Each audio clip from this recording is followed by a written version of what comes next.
Keď som bol ešte dieťa na základnej škole, tak akorát v tej dobe začal byť veľmi populárny Slenderman. Vtedy som ešte netrávil na internete veľa času, tak som si nevedel nájsť nič o Slendermanovi, že je to vlastne iba fiktívna postava vymyslená Erikom Knudsenom.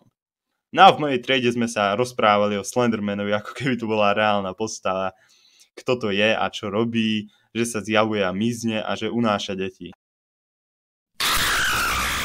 Akože do tej doby som sa napočúval veľa príbehov, samozrejme o Ježibabách a o duchoch, takže nebolo to nič nové. No ale jedného dňa sme mali program v škole. Už si nepamätám presne, ale myslím, že sme vyrábali postavičky z keramiky. Preto sme boli až do zotmenia v škole.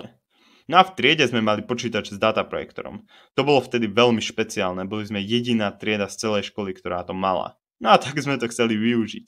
Keď učiteľka nebola v triede, tak sme si púšťali všelijaké videá. Pamätám si na How to Basics, ale aj na hru Shakes and Fidget a podobne.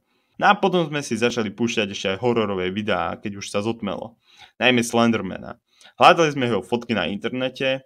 Na internete je veľa fejkových fotografií čierno-bielých, ktoré akože zachytili Slendermana. No ale vtedy som ešte ani nevidel, že niečo ako Photoshop existuje, takže jediné možné vysvetlenie bolo, že tie fotky sú pravdivé, že tie fotky sú skutočné, že tie fotky sú reálne. Tak a škola skončila. Bola tma a ja som musel ísť domov sám.